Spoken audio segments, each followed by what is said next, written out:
Dinner Conversations is brought to you by Food for the Hungry, a relief and development organization serving those in need around the globe for more than 40 years. Help our friends at Food for the Hungry save thousands of refugee lives today by considering a generous gift. A gift that will be matched 22 times. It's incredible. Visit fh.org/dinner to give now.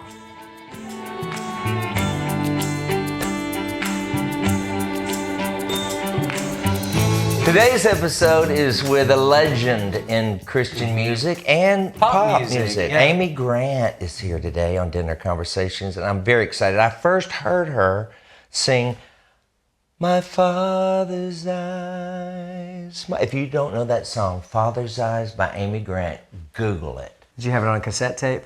I had it on an album first, and then, of course, cassette. And then CD and then How downloads. did you get to know Amy? You know, Amy, I got to meet her through my good friend Cindy Morgan, and through that, I have become the recipient of what I believe is Amy's beautiful friendship. She is a warm, inviting, accepting, open-hearted person, so kind. And what I really love about her, and I think we experienced this on set today, is that when you're in the company of Amy, you can just be yourself. We had a great conversation about losing her parents. She just lost her father, losing both of them through the journey of dementia. And of course, that's a personal journey for you too. So yeah, and you're going to love this conversation. And there's one seat left at that table, and it's yours. Let's join the conversation.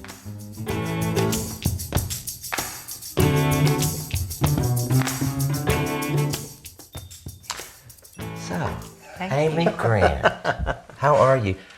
My Father's Eyes was the first time I ever heard of Amy Grant. Really? Oh, yeah. I was in Houston, Texas, and I fell in love with that song because it was speaking to me, you know. And then I followed that was the year you. before I was born. It probably was. That puts it all in perspective. Yeah. I don't know. It was probably 80. Was it 80 something? I recorded that in 1979. See, it was around It was 80. written by Gary Chapman. Yeah. And what a lyric. You know, I was already in love with lyrics at that time. Yeah. And anything that spoke to my young heart at the time. Because I'm a few years older than you, but you started early. I did. You were how old when you started? I 15 when I started writing songs, and then I was 17 when my first record came out. But you it just barely. It just came out kind of like the way dew appears on grass. Yeah. You know, one like the big thunderstorm here. Was comes that along. that It just wasn't sort Father's of Eyes? showed up. What was that album? That was just a record called by my name. Did you have any clue? I mean, did you know what was ahead? Did you even think about what could be ahead? Oh gosh, no. Yeah. No, I just, you know, I loved music, and I mean, this is still true. I am as happy in the crowd as I am on stage, and I just, through a strange set of circumstances, got the opportunity to make music, and nobody cared. I mean, nobody. I was in high school, and it wasn't a big deal. And I told a few friends, but not many, in case it was a total flop. I didn't want anybody's sympathy. It was not a career path, you know. It was just, I just loved music. And I knew a lot of people who were much more talented than I was. And so I was kind of like going, how did I get this shot? And, but I did. And so I felt that way a lot in my life. Like, I'll get a call to do something. And I remember asking a producer one time, like, was there a nuclear blast and all female singers were killed? And so I got the call? Really? Is that how you felt when we called? Close. Yeah. When did you realize, okay, this is really taking off? And how have you dealt with your insecurities about that? I mean, how do you handle that? How do you fix that? Just get out and do it? Well, the first question. Right. I So- did ask 3. I'm sorry. I was a senior in college. I did not graduate, but I was at the end of my 4th year of college, and all my friends were getting serious jobs. Like, a lot of people were just interviewing. And up to that point, everything, it just felt like, oh, what a fun weekend thing to do. And I just kept thinking, I need to do something serious. I mean, I think I need to like get a real job. So music still felt hobby. It still felt like this is on my spare time. Yeah, and I think it's because of the amount of space it took up in my head. And as weird as this sounds, it still takes up the same amount of space. Which means It means that I love doing it, but I don't wake up and go to sleep thinking about music. I don't wake up. And so I don't know if that was just how I managed my expectations. I don't know if it's how I managed my insecurity, but it's just... it's not, you're all, like, it's not, you're not addicted to it. Well, I guess not. I mean, I love it. Right. But there's so many ways that creativity expresses itself in life. I think about songs like when he talks about Father's Eyes, and I think about now your perspective, that's what, 30, going on 40 years ago? Can you believe that? Do you, when you sing those songs, when you think about those songs, or just think about that music that was coming out of you at that age and that time, do you still relate to that? Or is it kind of like a distant memory? Well, it's all those things. Yeah. Some of that, it's just like anything that you did when you were in high school or just out of school, you kind of go, oh my gosh, you're the same person, but you just grow and change. And you wouldn't have said it quite like that, maybe. Well, like with Father's Eyes, I just sang Gary's lyric. Right. But it's funny how a song like that, some songs the meaning deepens, and then becomes nostalgic for all kinds of different reasons. So, but I find that with every song, it's, you sing it because you're coming at it from one vantage point, and then something will happen in life, and then suddenly you go, oh my gosh, I've got a song that just fits this. Yeah. And, but that's just perspective, it's always changing. I think about perspective, okay? So your dad just crossed over to the other side. That's right. Here a few weeks ago, and I think your mom passed a few years before that. And so now I remember, this is why this comes to mind. I remember talking to my mother, my grandfather died maybe 4 or 5 years ago. Her mother had died several years before that. And I was just talking to her after my granddad died, all very close. She was very close to her parents. And I said, how do you feel? How's it feel? And it wasn't, there were a lot of raw emotions. But what I remember her saying is, I feel a little displaced. She said, because I'm the top of the chain now. I am the matriarch, is what she kept saying. Even though she has brothers and sisters, of her family, she is now at the top. Do you feel, even with all the emotion of losing your father, do you feel some of that placement?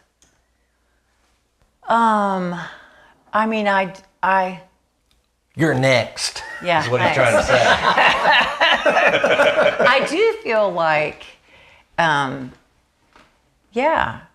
you feel a little bit hedged in when you can look down the road and go, he's much older than I am. He's my dad. I know. But I think because my father had such a long battle with dementia, like the first thing I felt when he passed, it was best said by my sister Kathy, and she said, when you travel overseas, like for every time zone different you've been in, it takes about that long to adjust. So if you are in Southeast Asia, you can still wake up 2 weeks from now in the middle of the night because it's, 14, 15 hour difference. And right after my dad passed, she said, the last 8 years, I don't even know what time zone we've been in.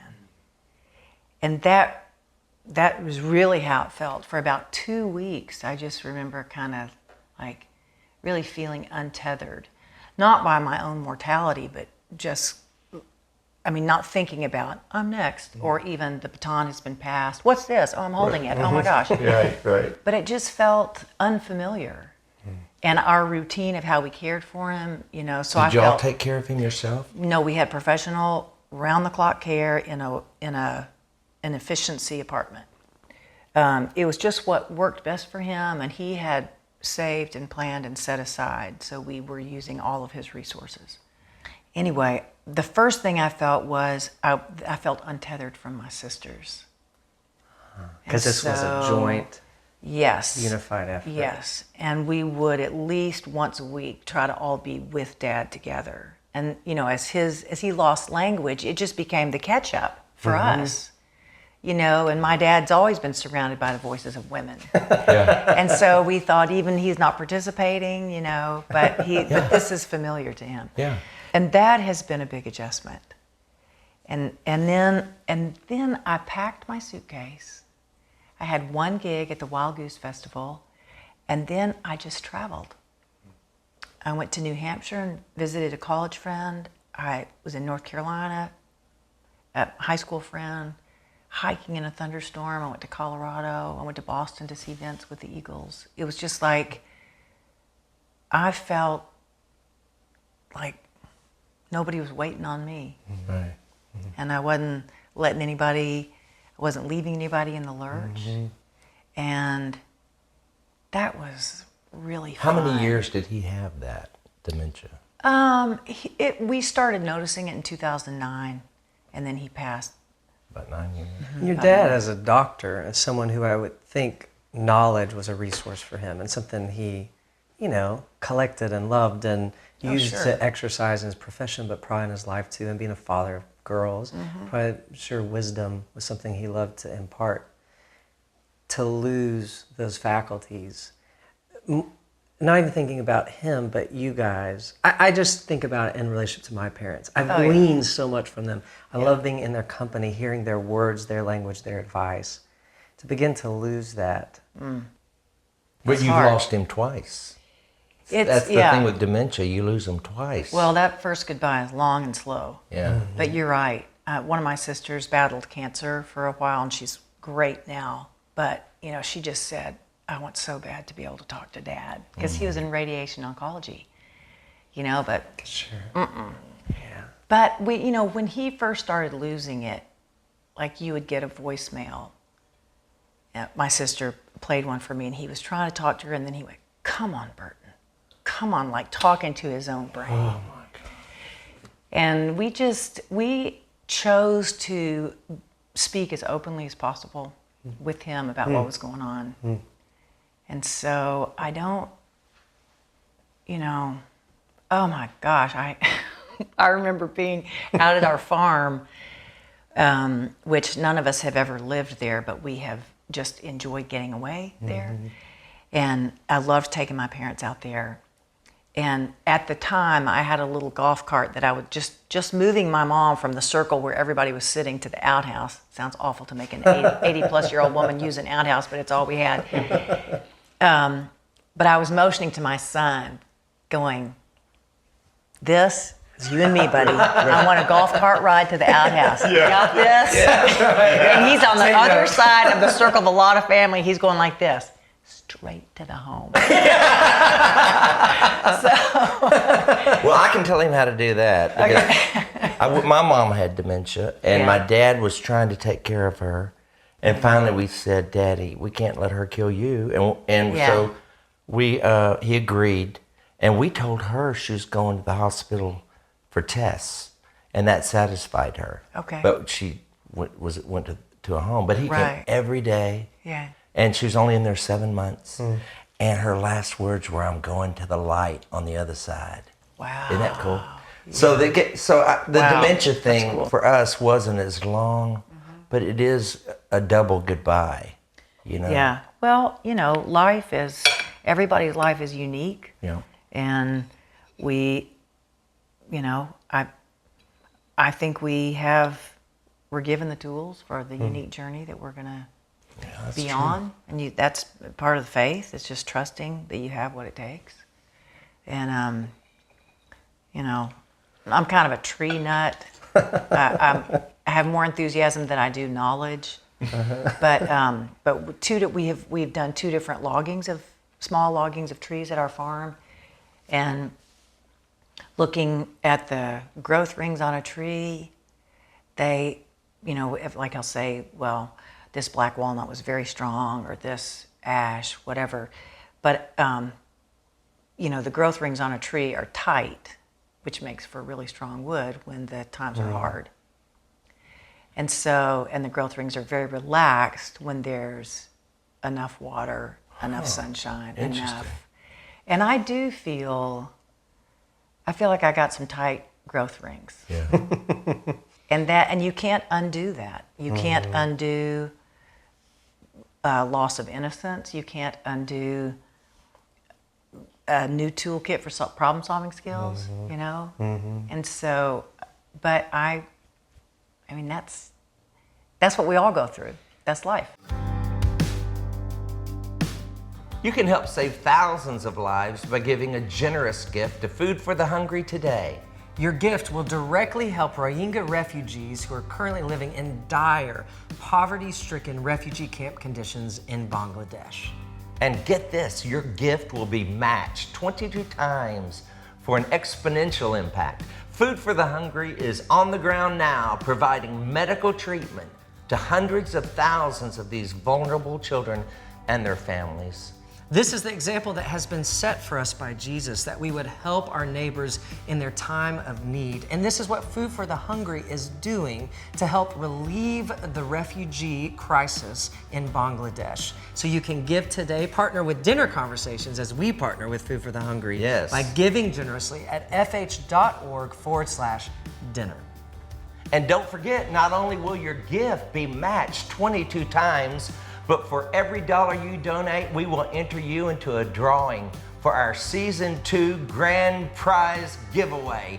And What is the giveaway? it's dinner with me and Andrew in Houston, Texas at my favorite restaurant. And right after dinner, we're coming back to Mark's house to be a guest on Mondays with Mark live broadcast. And your travel and accommodations are included.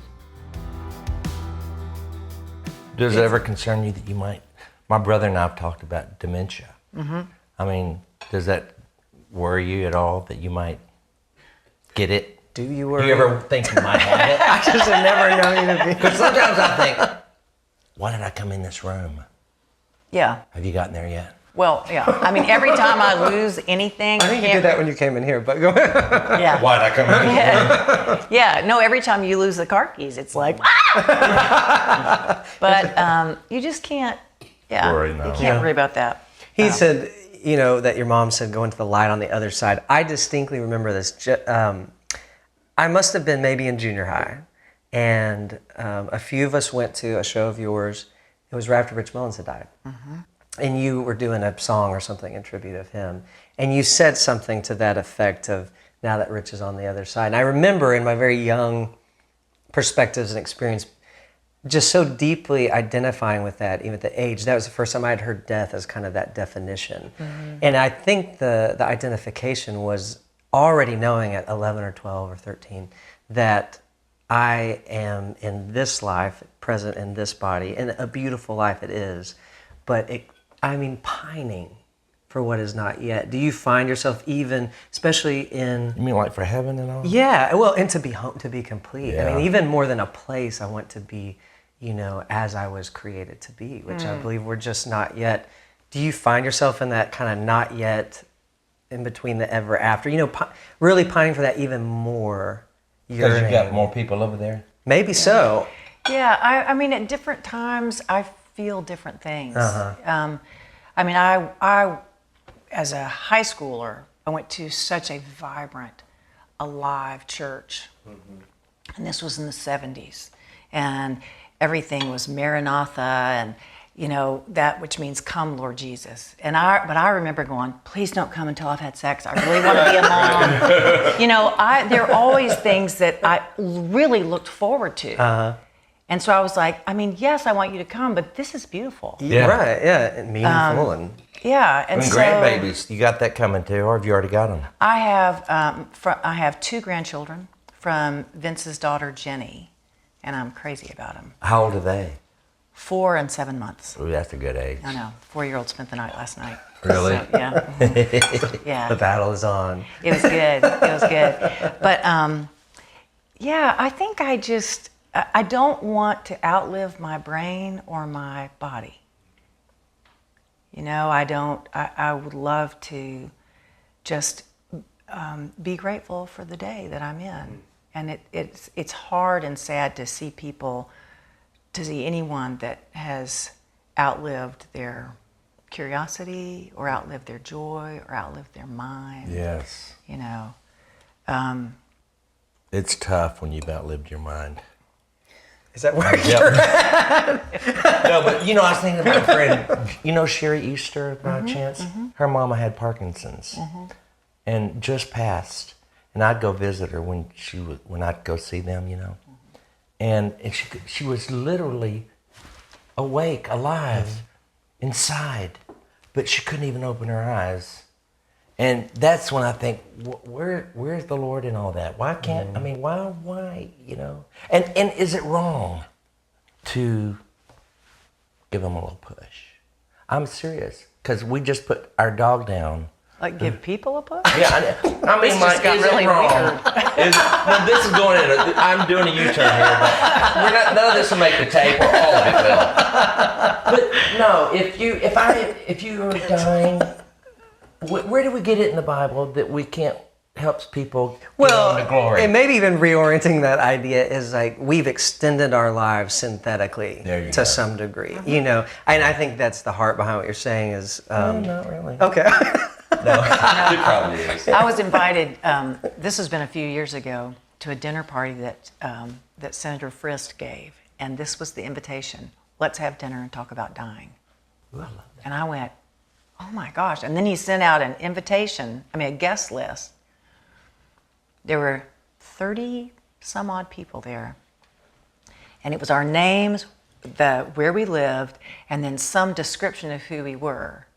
But when I thought there was going to be a birth date and a dash. No, yeah, that's a good idea. But everybody had, it was sort of comical, And we showed up and we were told that it was going to be basically a led conversation. But as a doctor, he said 75% of people say they want to die at home, 25% do. Huh. End of life care is the #1 cause of personal bankruptcy. Wow. And he said we should make some decisions ahead of time, have a plan. And as you were saying, I think do not resuscitate is a plan that a lot of people are starting to choose because there's so many options that people will outlive quality of life. It sounds dark, but isn't that I feel like that's kind of giving life quality. To die gracefully or graciously. If you can. Right. You don't get to choose your exit usually. Right. Yeah. But if you have any input into that, I would say painless. I don't mind dying. I honestly can't wait. It's the only thing I haven't done. I am looking forward to it. I don't like pain. Okay. Oh, okay? Do we got that straight? She's like, I'm just, Yeah. no, but it's not dying. It doesn't scare me. But getting there, the Sure, the physical deterioration. aspect of it. Yeah, who knows? Yeah, you're right. Well, Where do you want to take that? I just want to go to, I don't,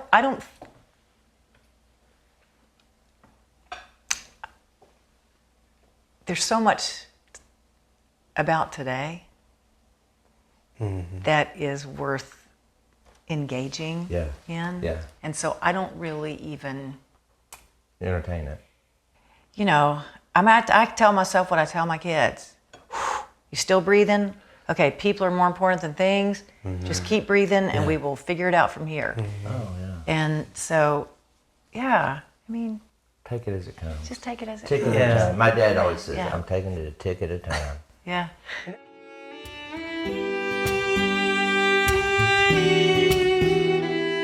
So this is how we first met. It is. In chairs like these, talking Yeah. to one another. This is the And we moment. really should have just left it there, shouldn't we? I was going to say it was the moment that changed your life, the trajectory of your entire Yeah. late life. So, Late. yeah, exactly. What I want to talk about today is your mother, Okay. Bev.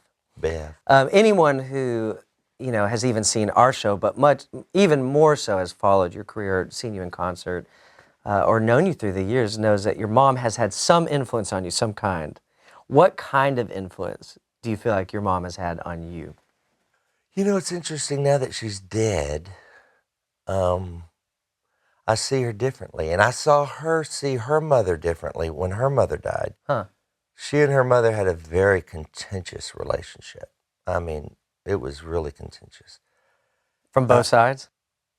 Well, I only saw one side because I was on my mother's. I was at the house when she would hang up the phone on her mother, and then say, "I love her, but I don't like her." Okay. And that's where I first learned that you could love someone and not like them.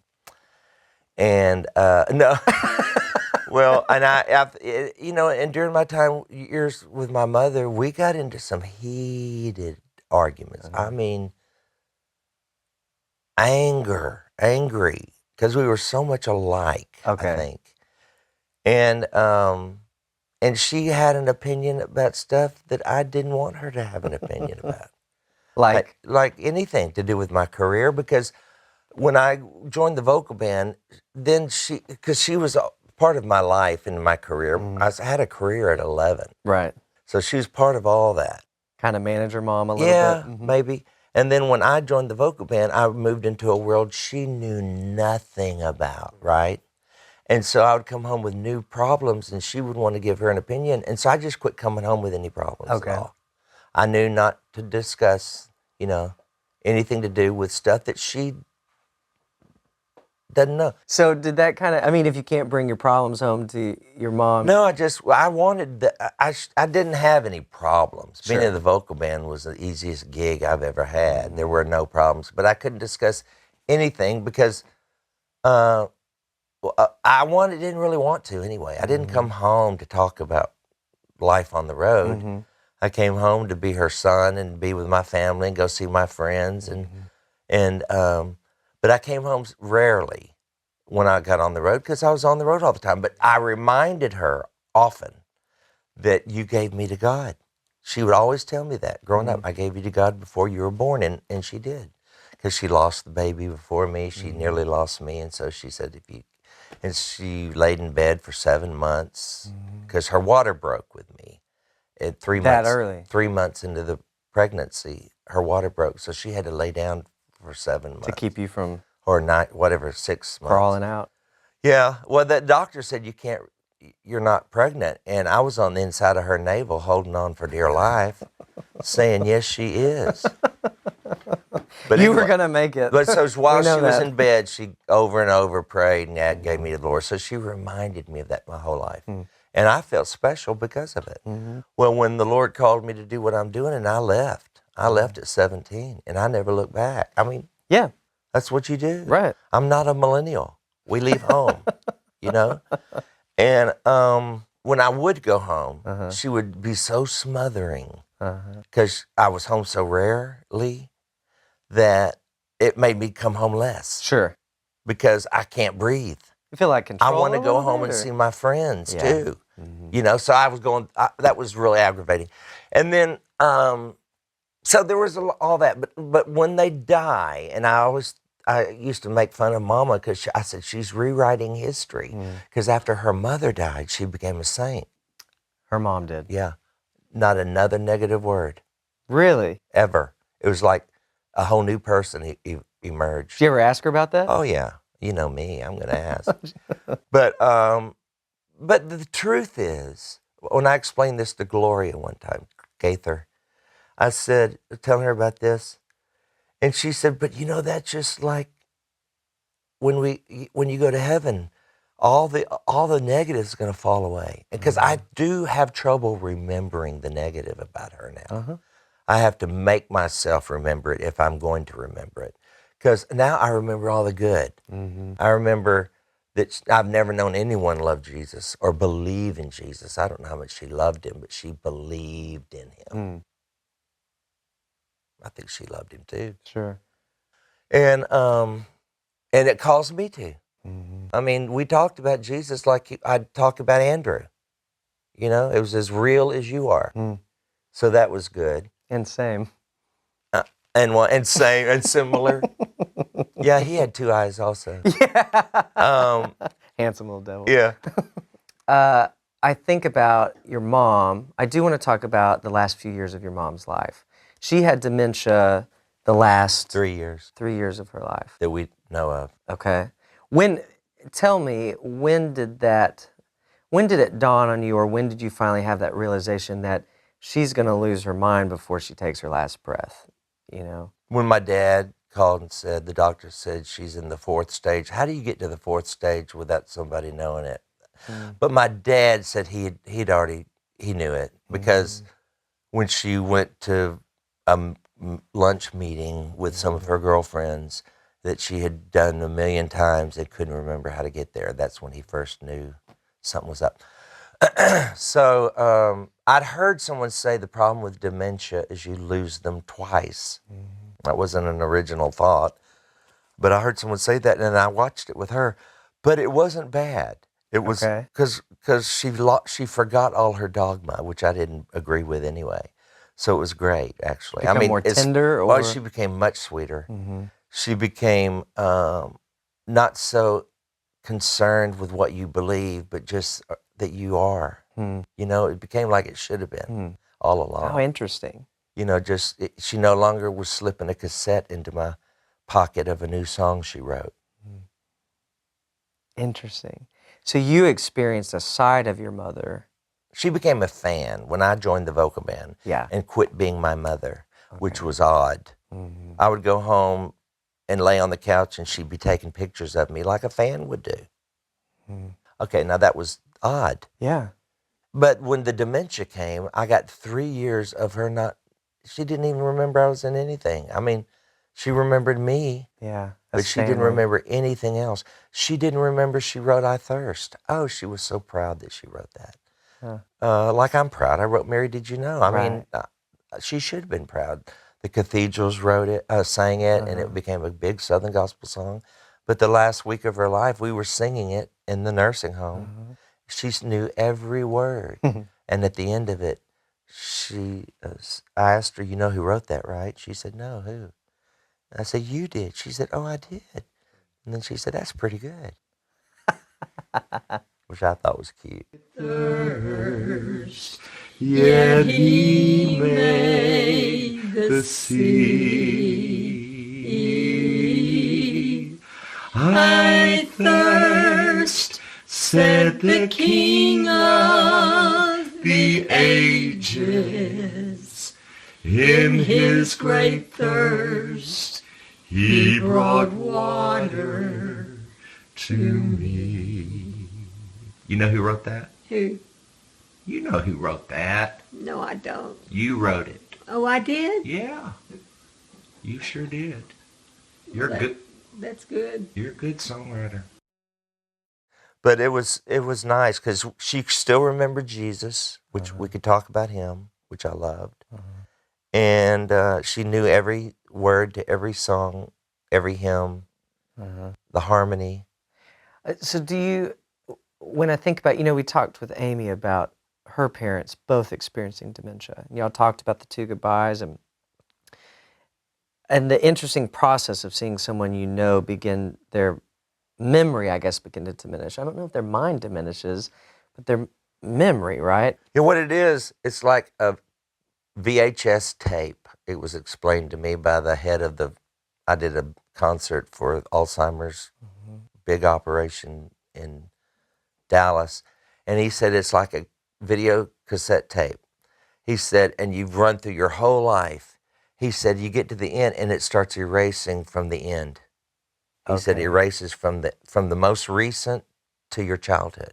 So you could ask Mama, what year is it? 1947, she'd say. And I told her one day, I said, Daddy's coming. Well, she thought her daddy was coming. Yeah. And she jumped up. Oh, is he here? And I realized, oh my gosh, she's thinking her dad's coming, right? So it's like the memory. That's the way they explained it to me. Yeah, so it's almost as if they're becoming a child again then, if they're going that route, and there's some of that innocence probably the childhood too. You've said a lot, not only in our show, but I've heard you say before too, like about grief. We've talked about grief in our show. We talked about it with Shonda and Ken Davis, and you've kind of alluded to, I'm not sure that I grieve in that way, or that I'm actively grieving. Like we were kind of talking about experiencing grief a lot, and then especially in relationship to your mother, that... Well, I didn't see her that much. Okay. I saw When her she was when in the she was process. living. I saw her 2 or 3 times a year. Okay. Because I was on the road all the time. I mean, all the time. Right. And I didn't live there. And Lynchburg is not easy to get to. You got to be headed there Right. to go there. I mean, to even go through it, you just don't. It's out of the way. So, so maybe that's why when Daddy called me after we had Thanksgiving on Thursday, Monday she dies, and dementia doesn't kill you. It just, you die from something else, but it just you lose your mind. You just live like that. But she did. She died. She had a heart attack, and he called me and said, "Your mother died." He said, "Your mom went to be with Jesus tonight," and it's like someone hit me in the stomach. And I cried there just for a brief second, more so for him because I heard it in his voice. Because 62 years of marriage and it seemed like he loved her more now than back then. He would sit and hold her hand. I never saw them sit and hold hands. And he just doted over her. That's why it took him forever to let us put her in a nursing home because he said, no, she'd do this for me. I'm going to do it for her. Well, I saw him dying. Right, trying to take care of her. Yeah, and I said, nuh-uh, I'm stepping in here. I know she's your wife, but she's my mother, and I get a vote too. And you're not the best person to be taking care of her. And so he agreed with that. And it was so wonderful. Anybody dealing with that, put them in a home. Trust me, you walk in, if it smells like pee, you walk out. That's how you find a nursing home. And there are people who that feel called to this. Right. And we found one in Bedford, Virginia. And Daddy then became her husband again and not her caretaker. Right. And that needs to be separated in their minds. For your dad's sake. That needs to For be separate. my in his mother's one. sake. For hers too. Because she would get mad at him. Okay. And he's the caretaker. She can get mad at the caretaker, Sure. but she would never get mad at him. Right. If he was just her husband. So do you think grieving, like you say, she's kicking up gold dust. She should be. Well, I believe what we sing about. I believe the message of Jesus that God sent him to us to take us home, to deliver us. So if I say I believe, and I really do believe, I mean, it's not hard for me to say that because I really do believe it, that she's in heaven and she's got a great mind now. And now she knows God is as sweet as I told her all along he was. We used to argue about that. She'd call and say, the fear of God's the beginning of wisdom. And I'd say, but perfect love casts out fear. How do you fear someone who loved you enough to die for you, Mama? I don't fear God. Nothing in me fears God. I adore him. Can't wait to see him. If everything I've heard about him is true, in awe. he's more wonderful than I've ever dreamed. And there's nothing to fear. He's a welcoming, loving father who wants you to run boldly into his presence and jump up in his lap. And like every healthy father has been an image of that for years. Sure. So, but the dementia took all that away. All the fear of God, all the dread. She loved Jesus, but she's scared of Daddy. Right. Kind of legalist. Yeah, because Jesus came between her and the Father and took the beating. And so she's a little leery of Daddy. Well, she never got that when you see Jesus, you've seen Daddy. Jesus is the Father. They're all one. It's hard. You got to go ask Richard Rohr how that works. Right, yeah, that's But- right, yeah. But the Divine Dance, I think, explains that really well, the Trinity. I'm reading that right now. But so I think she's going to be a blast. Yeah. But, I don't know why I don't grieve. It's a lot of wasted time.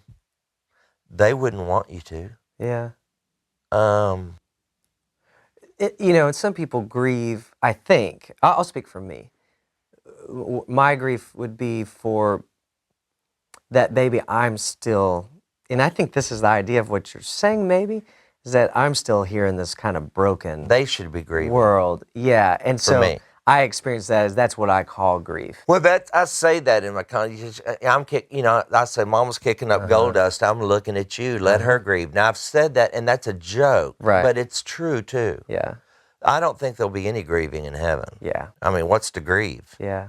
Unless they can still see down here. Sure. But even then, maybe they have a different perspective. Right. Oh yeah. You know? Oh yeah. Oh, no doubt. If we could see what's going on behind the scenes. Yeah. What God's up to something. Yeah. As Gloria Gaither says, it's eternal and it's for our good. I think when we get home, He is going to replay our lives like we've always dreaded. But it's not to embarrass us, but to show us how He was working behind the scenes to get us home. It was a lot more work than you ever dreamed. Yeah. You know, and you just thought you were stumbling through coincidence after Right. happenstance. Luck. Yeah. And I've been working my butt off to get you home. And maybe that's even part of the grief I keep thinking is that I want to see behind the curtain more. Well, you know, I I'm think yearning to see and know. When someone dies that I have seen every day, or I've been in contact with every day, I might grieve. But I'm never around anybody very long, which is kind of sad when you think about it. But I like my life the way it is. Yeah. I've blissfully, airheadedly danced all the way through it. And have really enjoyed it.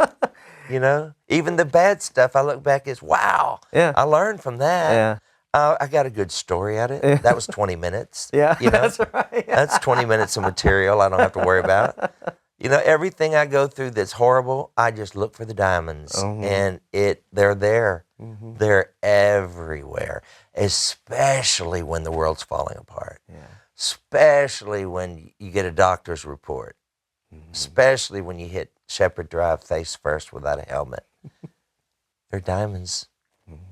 And while we're here, it's only 80 years if you're lucky.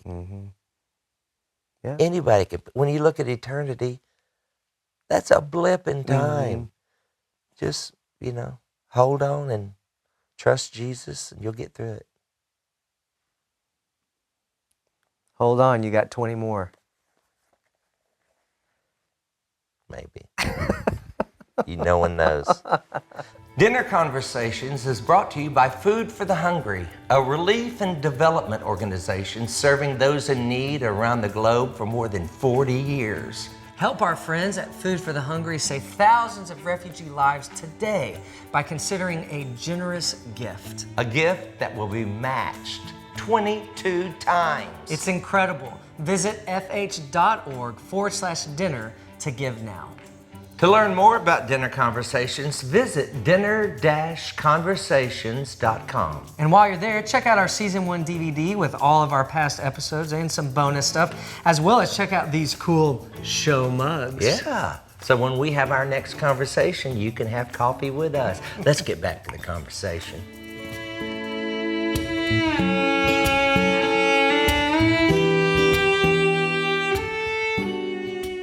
In my experience with you, and there's been a lot of openness to people. I do see that in your life and in our interactions together. It's something I hope for my own life to have an openness to be able to receive people, to have the capacity to receive them where they are, no strings attached. That's the sign language for that. No strings attached. Do you feel like there's something that caused that openness or created or curated that openness in you to allowing people to just be who they are in your company?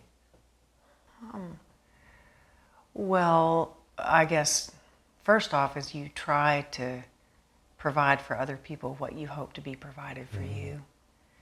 And it does go through my head a lot. If I were that other person, what would I just long to be extended to me? And so, and then my mom and dad, they were just, they were gracious, and I would even say probably shy. But, I mean, neither one of my parents would like command a room when the crowd came in and, oh, here goes my dad telling his favorite stories. No, but their door was always open. And so, I think that I absorbed from my parents. And I think it's important, through life we sort of figure out, oh, well, it's important to close the door sometimes. All those, just the swing of appropriate boundaries, appropriate everything. But you don't usually learn something until you do it the wrong way. And I have done, whatever I've done right, I've done as many things wrong. I was thinking about some amazing things have happened because I risked and opened the door. And some incredible things have gone wrong. And sometimes at great financial cost. And, and so the only thing when my kids are getting involved in something, if they're working with other people, I just go, people are messy. Yeah. People are messy. Yeah. Family's messy, and but if you just go, well, I really believe that our ultimate fulfillment here and feeling like we're living a meaningful life, I think it has everything to do with how we connect with other people, especially need and surplus. So whatever side of the fence you're on, you're part of a really important dynamic equation that will bring a heightened sense of purpose to your own life. And so because that's been my experience, it has become my belief. And so you just always, years ago when my kids were tiny, and Mary Chapman, Gary's mom, taught me a prayer that I still pray every morning, and it's, God, lead me today to those I need and those that need me, and let something I do have eternal significance. And she said, now you'll never know what that is. Yeah. And so it's funny because my daughter, Karina, is a senior in high school, and we have traded that prayer back and forth. I can't believe it. Even when she's like, when we're not getting along great or there's tension, we've not broken that. And sometimes we say it with a foreign accent, sometimes we say it, with a dance move, but it's always that same thing. And I had so many early flights on my last work trip, and one of them it was crazy early, and I was on mountain time, and I went, oh my gosh, she's about to get in the car. And I just went, lead me today, ... And we finished the prayer via text. And of course, I'm like, please don't be driving. Yeah. But, I just, she'll figure her life out. But I did think, I wonder, when she's walking out of her apartment or when she has a toddler, I wonder, I'm so crazy about all my kids. She's the only one that was not sort of in damage control following a divorce, because Matt, Millie, and Sarah were 11, 9, and 6 when Gary and I split up. And so for all the things that were, everything had changed. So Easy. It's not easy. It's not easy even when people seem to find a different kind of stability later. It's about a 10-year tunnel. 5 years going in, 5 years coming out. To have that chance to just not be so laden with guilt. And then to go, hey, guess what? Teenagers get mad at your parents anyway, even if it's not because you had a divorce. Right. They're just mad. Yeah, exactly. And then I'd be like, this is fantastic. Maybe I didn't do everything wrong. Yeah. Yeah, I think it's cool, the full circle of life. Even you talking about that you pray a prayer I love that prayer. with Gary's mom Taught you. Yeah. And you're now teaching it to your daughter. Yeah. That you and Vince had. Do you think about that sometime? How cool, how gracious is life and generous to extend that kind of grace, I just think of. Yeah. And that divorce time, that was tough. On your career and reputation. I mean, wasn't it for a while? And then but you survived it. Yeah. Honestly, when you're going through something like that, the list of things that matter, career and reputation, are not even on the list. Really? When you're going through it, it's kind of somebody trying to escape a house fire and wondering if their makeup looks good. That's brilliant. Just different. Yeah. Good news. Some would check it as they're exiting. Wait. That's not. Hold that smile. Yeah. What's the good news? What was good news? Well, I was just going to say, life has a lot of chapters. Yeah. Yes, And thank God. in this last summer, we were. It was a day of day camp, so I host 2 weeks of day camp at our farm, Barefoot Republic, and then we provide sort of additional activities because Did it's you a say farm. Barefoot Republicans? Republic, Barefoot Republic. Oh. It's a camp. Oh, okay. I Kids. didn't Yeah. know the name of it. Anyway, we have about 300 people that are there every day, and my cousin actually does the cooking, but she had a couple of days when she couldn't. So that is a lot of cooking for these kids. So months ago, I find myself with the opportunity to go to Billy Graham's funeral. Oh, yeah. And I go by myself. I catch a 5:45 flight out of Nashville. I get there. It's a little bit of a cattle call, but trying to get, I find a seat. And by then I've seen some familiar faces, but I was not familiar with the two people next to me. But it was freezing cold, and so we're all kind of snuggled together and talking, and it was Cindy and Bubba Kathy from Chick-fil-A. Okay. And we're just talking, and I said, this might be so incredibly opportunistic and gauche, but is there any chance that you would help me feed 300 children at my farm 1 day a week for 2 weeks? And they said yes. And I thought, why not ask? I love that. And the day that they came to the farm was one of the days when Vince came by the camp, because camping is not his thing. Right. If he's going to sweat, it's going to have to be working at a good score of 18 holes. Yeah. He's a golfing man, but he's not, and he doesn't even come out to camp every year. I think he's been twice in 4 summers. And so, but this particular day, Bubba and Cindy were both there, and then Vince came out. I was like, this is fantastic. And Bubba brought us a ukulele, and he's singing songs, and all the kids are around. And I said, this camp is really about reconciliation between the haves, the have-nots, racial reconciliation, cultural reconciliation. It's kind of good when there's clashes, because then we go, well, now here's how we reconcile. Okay. So Talk about it. approach, all that stuff. Anyway, we're sitting there talking. I'm so glad that they had a chance to meet Vince. And then in comes a car and rolls the window down, and it's Gary Chapman, my ex-husband. And he was doing something else with Matt, at the farm. And it felt, after all these years, like such a gift to do the hard work of reconciliation, which can happen even in a divorce. Even where? Even in a divorce. Yes. And so I think people can say, I don't know that I can do the long haul here in the context of marriage. But choose your context, it's still about reconciliation. And so that has been, I didn't know that was going to be part of my journey. Sure. Any of it. Sure. Right. Yeah. Yeah, but now, it's funny because you can't listen to another conversation and go, there are 1,000 ways that you could live this day.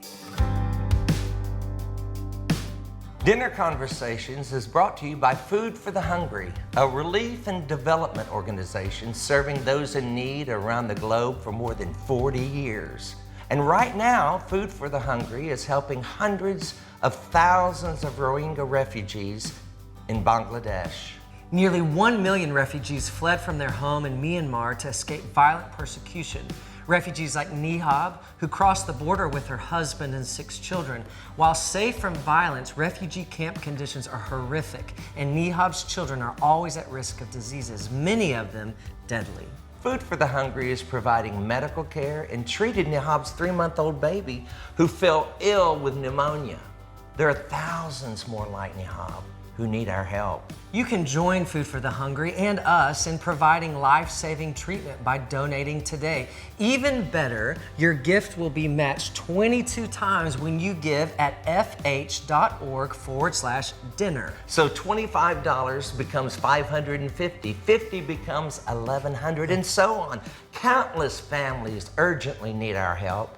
Donate to Food for the Hungry today, and your generous gift will literally help save lives. It's an incredible opportunity we have, and I think of Jesus' own words in Matthew 25 when he says, "What you have done to the least of these, you have done unto me." So give today at fh.org/dinner.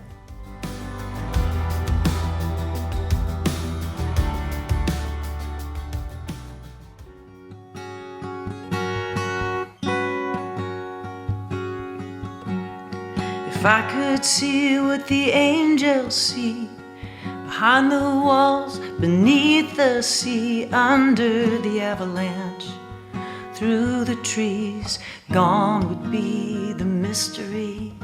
If I could see,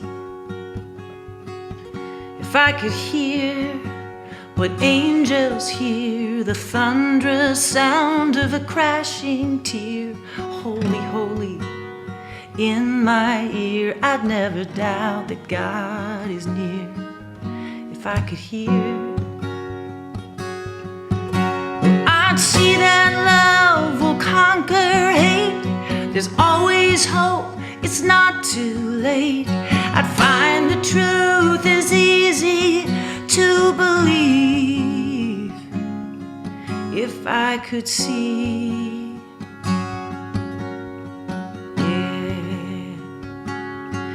if I could know what angels know, that death's goodbye is love's hello, and spirits come and spirits go. I feel them but they never show. If I could know, if I could stand where angels stand and watch this world while God commands, and see how love design this plan, reminders on his feet and hands. Oh, I'd see that love will conquer hate. There's always hope, it's not too late. I'd find the truth is easy to believe. If I could see, I could hear, if I could know, there's nothing to fear. If I could stand, if I could see, well, maybe that's finally eternity. If I could see what angels see behind these walls, to you and me, and let the truth set me free, I'd live this life differently if I could see. Oh, I'd see that love will conquer hate. There's always hope, never too late. I'd find the truth is easy to believe. Just like sunlight shining on my face, I'd feel the presence of God's grace. I'd find the truth and I'd finally be set free. If I could see, if I could see.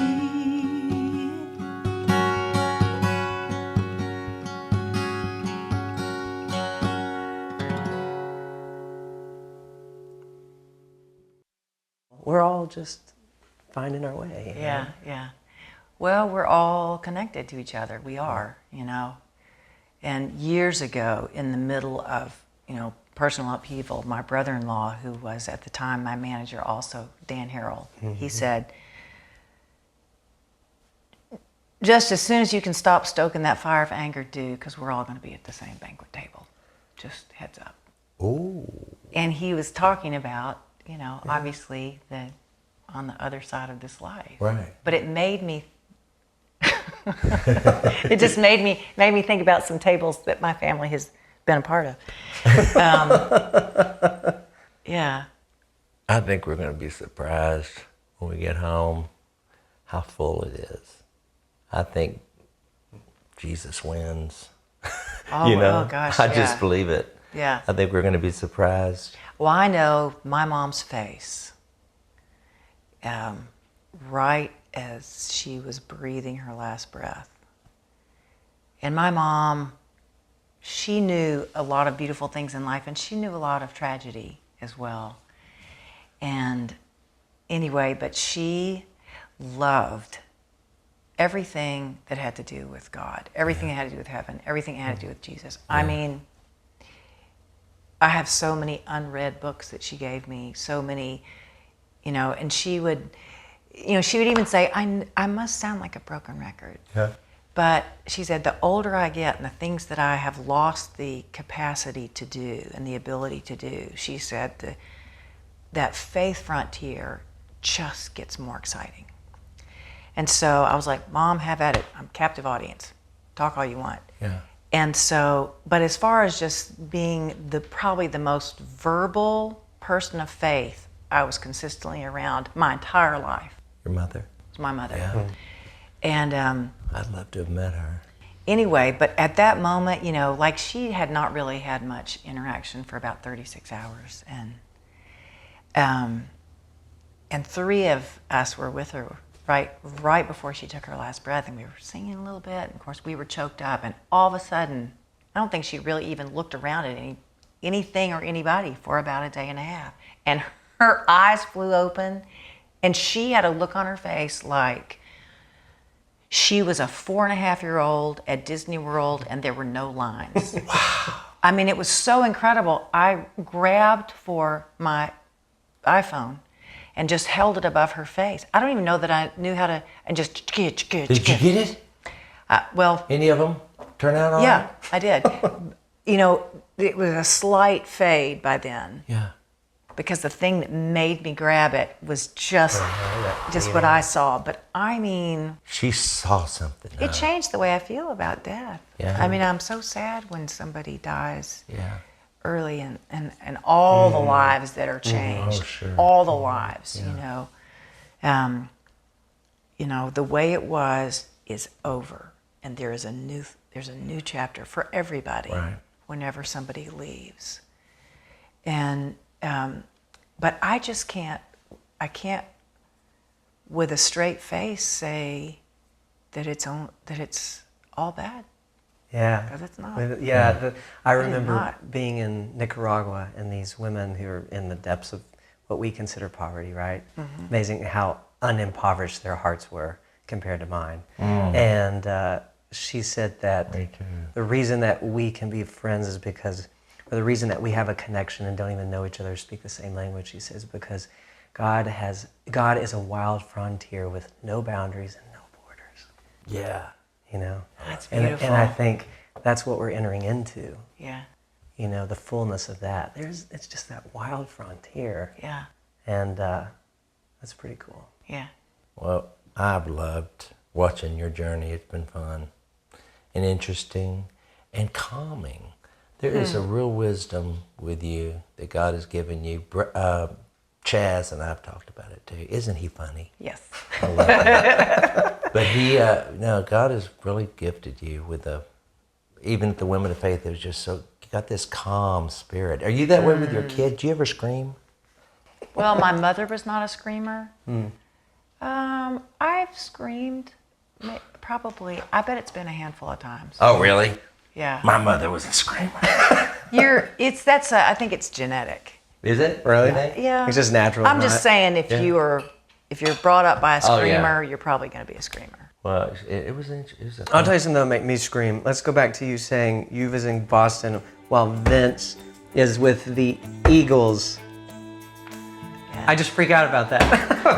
When I first heard, I was like, "Are you kidding me?" Yeah. That's a good life right there. That's a good way to be present. That was a good mic drop. yeah. It was. Yeah. Thank you for being Yeah. with us. Sure. Yeah. Would you eat now? Yes. I sleep with a good guitar player.